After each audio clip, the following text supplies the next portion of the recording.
बरिमाखा आनसलिक एप्सआ सनाथि मायथाइ फालिनायनि गाहाय खुन्थियाखौ गायसनबाय। फैगौ 2024 इं मायथाइनि जानुवारि दाननि 5, 6 आरो 7 खालाराव खुंफुंनो साखाफारा जादों। बरिमाखा आनसलिक एप्सआ बाक्सा जिल्लानि बेन्दोंआव थानाय बरिमाखा आनसलिक एप्सनि सनाथि मायथाइ फालिथायखौ फैगौ 5, 6 आरो 7 जानुवारि 2024 इं खालाराव सानथामनि बायदि मेहेरगोनां हाबाफारिजों खुंफुंनो थि खालामनाय जादों। बे खुंफुंजानो गोनां सनाथि मायथाइ फालिथायनि गाहाय सायनासालिखौ गाहाय खुन्थियाखौ दिनै गायसनजेनो बिटिसिनि आयेन आफादगिरि बुंथिगिरि खाथिराम बर' बिथाङा। बे गाहाय खुन्थिया गायसननाय हाबाफारियाव दखरा एप्सनि बिबानगिरिफोर, दालाय आफादनि बिबानगिरिफोर आरो दखरानि सिङाव थानाय गोबां रायजो राजाफोरखौ बाहागो लानायखौ नुनो मोनो।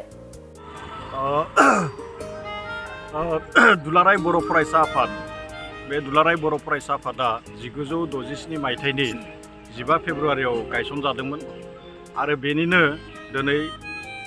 बरिमाखा दखरा दुलाराय बर' फरायसा आफाद बेयो 1974 मायथाइनि बे मायथाइयाव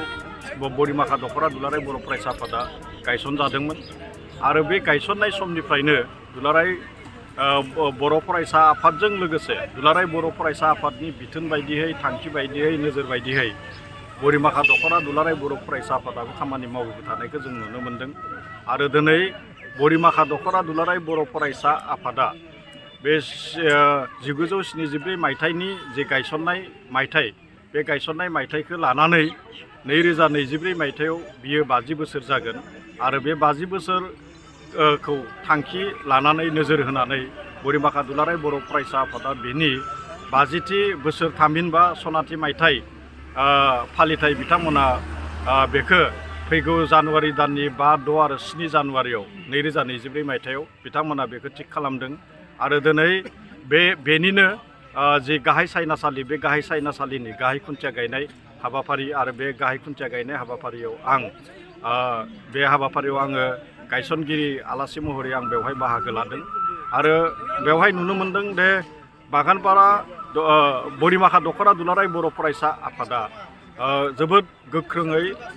दुलाराय बर' फरायसा आफादनि थांखि आरो नोजोरजों बियो नांजाबफानानै बियो खामानि मावो आरो बेवहाय दिनै नुनो मोन्दों दे बेवहाय बरिमाखा दखरा दुलाराय बर' फरायसा आफादनि बेन्दोङाव थानाय माखासे सिनियर जायखौ जोङो सिनियर दैदेनगिरि होननानै बुङो, बारग' गाहाय फोरोंगिरि बिथांमोन लोगोसे बेवहाय बर' थुनलाइ आफादनि दैदेनगिरि बिथांमोन, गुबुन गुबुन आफादनि दैदेनगिरि बिथांमोना बेवहाय बाहागो लादों आरो नुनो मोन्दों दे बरिमाखा दखरा दुलाराय बर' फरायसा आफादनि जि सनाथि मायथाइ फालिथाय जि हाबाफारि बे हाबाफारिया जोबोद गाजा गोमजायैनो जागोनखौ जोङो मिजिंथिनो हायो आरो दिनै नैबे खुन्थिया गायसननाय जि हाबाफारि बे खुन्थिया गायसननाय हाबाफारियावबो बे एखे थासारिखौनो जोङो नुदों। बेयो गमामायैनो फैनाय जि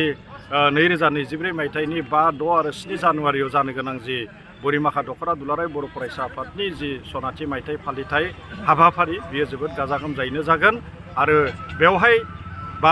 दुलाराय बर' फरायसा आफादजों लोगोसे बरिमाखा दखरा दुलाराय बर' फरायसा आफादाबो फैबाय थानाय समाव बर'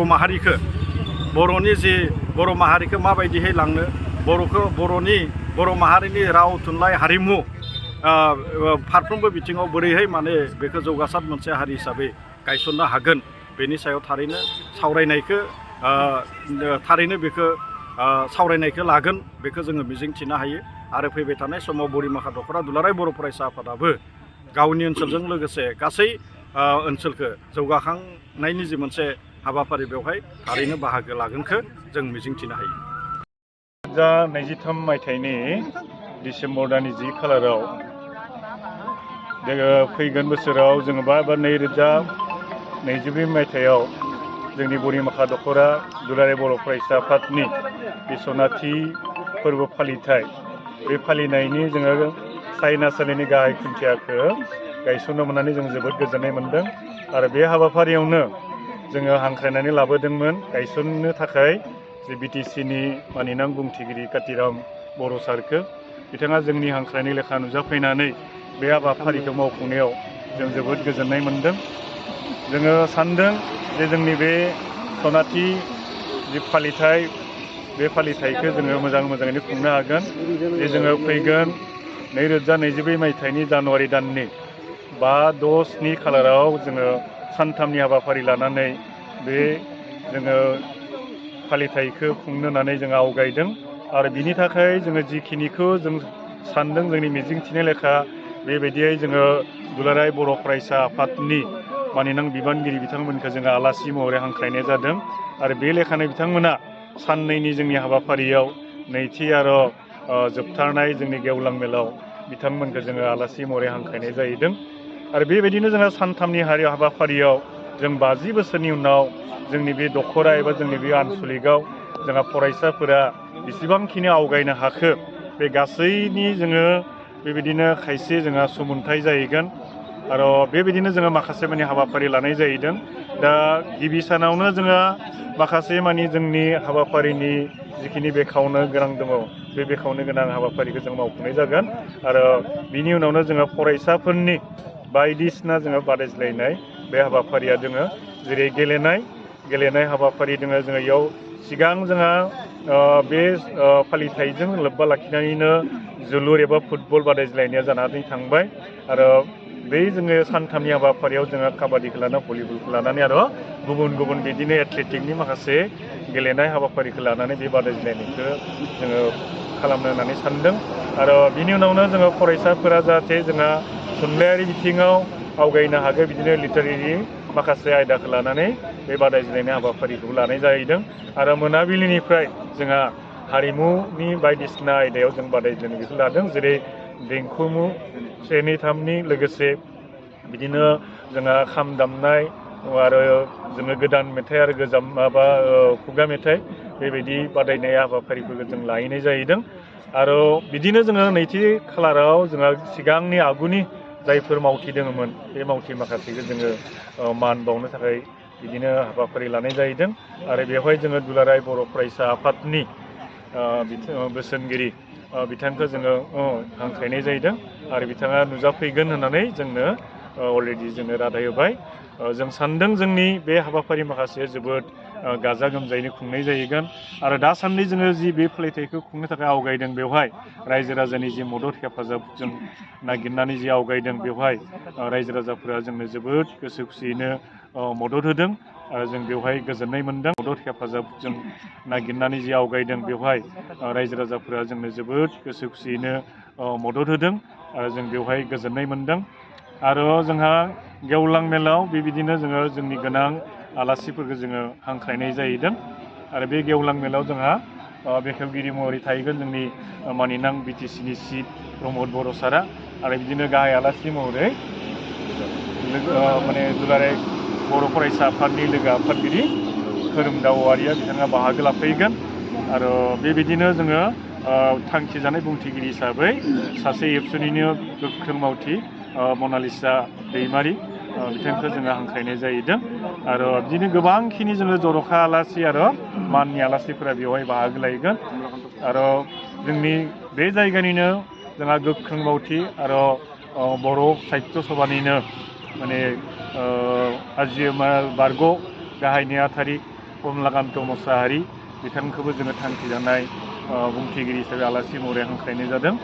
बिथांमोननिफ्राय जोङो जोंनि जायगानि आरो फरायसाफोरनि थुलुंगाखांनाय गोबांखिनि मेसेजखौ बिथांमोननि बिबुंथिनिफ्राय मोनगोनखौ जोङो मिजिंथिदों आरो बिदिनो हाबाफारि मावनो लानायाव जोंहा रांखावरि बुथुमनाया बे हाबाफारिया मोजाङैनो आवगायलांगासिनो दङ आरो बिदिनो जोंहा बे सानखौ लानानै जोङो बा फालिथायखौ लानानै गांथाम बिजाब जोङो बेवहाय फोसावनो थाखाय आखायाव लादों मोनसेया जाहैबाय जोंहा सबिनेर एबा बिसम्बि बेखौ जोङो बोरि माखारि बे मुङाव जोङो दिहुननो होननानै थि खालामनाय जाहैदों आरो बिदिनो जोंहा 50 बोसोर जाबाय नालाय बिनि जारिमिनखौ जोङो गालांनो थाखाय बे 50 बोसोराव जोङो गायसनजेननायनिफ्राय 1977 मायथाइनिफ्राय सोर बोरैहाय बिबान मोनबोदों आरो जोंनि बेवहाय बेसेबांखिनि खामानिफोरा बोरैहाय मावफुंलांनाय जादों बे गासैनि जारिमिनखौबो जोङो लाखिलांनो थाखाय गांसे जारिमिनारि बिजाब बेखौ दिहुननाय जाहैगोन आरो बेनिफ्राय जोंहा जिहेतु बियो जोंनि दख'रा दुलाराय बर' फरायसा आफादनि टार्मिनेटिं सेसन नालाय बेनि थाखायबो बेवहाय जोंहा खुगा लाइसि दङ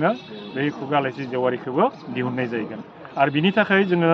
जोंनि थुनलाइगिरि आरो लिरगिरि बिथांमोननिफ्राय जों लिरबिदां जोङो नागिरनाय जादों आरो बिदिनो गोबांखिनि लिरगिरिफोरा दासिम जोंनि इयाव जमा होनायबो जाहैबाय आरो जारिमिननि सुजुनाय खामानिया फ्राय जोंहा आवगायनानै बे जोबथि मोनसे माबायाव सफैबाय समाव सफैबाय दा जों सानदों मिजिंथिदों जोंनि जेसेबांखिनि बिबानगिरि दङ जोंहा मानिनां बोसोनगिरि आरो जोंनि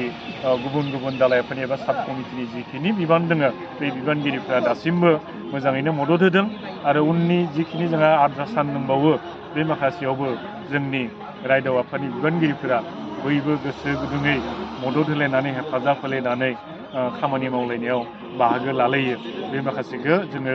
मिजिंथिदों आरो जोंनिया दासिमबो बाहागो लागासिनो दङ बेनिफ्राय रायजो राजानिसिम जोङो मोनसे खुथार खावलायनाय जे जोंनि जाय फरायसायानो जाबाय जोंनि समाजनि जोंनि हारिनि सिनस्रि फरायसा आफादा गैयाब्ला जोंनि हारिखौ जोङो गोख्रों महरै लाखिनायाव जेब्लाबो जों आवगायलांनो हाया बे खोथाखौ नोंथांमोना मोगथां एबा थारैनो नोंथांमोननि सानबिजिरनि गेजेरजों बिजिरनानै मोननो थाङो दिनै फरायसा आफादनिफ्रायनो जोंनि हारिखौ दैदेननाय बे दैदेनगिरि माखासेखौ जों सृष्टि खालामनो हादों आरो समाजनि बायदिसिना खैफोद आरो समाजनो नांगौ जोंनि हारिनो नांनाय जेसेबांखिनि जोङो सरकारनिफ्राय मोननांगौ बे माखासे खामानिखौ दिनै दुलाराय बर' फरायसा आफादानो जोंनो मावनानै होगासिनो दङ हारिनो होगासिनो दङ जोंहा दिनैयो बड'लेण्ड टेरिटरियेल जानायनि बा दिनै बिटिएडि जानाय बा सिगां बिटिएडि जाबाय बेनि उनाव जों बिटिआर हिसाबै मोननाय बे माखासे खामानिखौनो मावफुंनो हाहैदों दुलाराय बर' फरायसा आफादनि नाजानायनि गेजेरजोंसो बेखायनो बे सनाथि जों फालिथायखौ फालिनायाव जोंनि बरिमाखा ओनसोलनि जोंनि गासै रायजो राजाफोरा जेन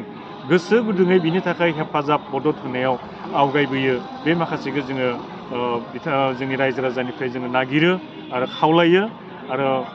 जोङो बिथांमोनखौ जोंनि गोसो गोरबोनि सिबिनायनि गेजेरजों हांख्रायदों जेन बेवहाय जोंनो जिबायदि मदद नांगौ जिबायदि हेफाजाब नांगौ गासैबो सना रुफा आरो हिरानि जुवेलारि गाननो मोजां मोनग्रा सुबुंफोरनि थाखाय गोजोनथाव खौरां दासान्दि फुजा बोथोरखाय खम बेसेनाव फानगासिनो एमएससिबि जुवेलार्सआव सना रुफा आरो हिरानि समायना रमायना जोंख्लाबनाय जुवेलारिज एमएससिबि जुवेलार्सआव मोननो हागोन राजकोट जुवेलारि कास्टिं जुवेलारि कलकाता जुवेलारि मेसिनजों बानायनाय जुवेलारि आरो आखाइजों बानायनाय जुवेलारि लोगोसेनो हाबा हुखायाव गाननो थाखाय सना आरो हिरानि समायना जुवेलारिसफोरखौबो मोननो हागोन एमएससिबि जुवेलार्सआनो दं क'क्राझार सहरजों नांजाबनाय क'क्राझार रेल गेटनि साखाथि वार्ड नं 5 बिबेकानन्द फर्टआव एमएससिबि जुवेलार्सजों थोंजोङै जगाजग खालामनोबो हागोन 9954273079 जानबुं अनजिमायाव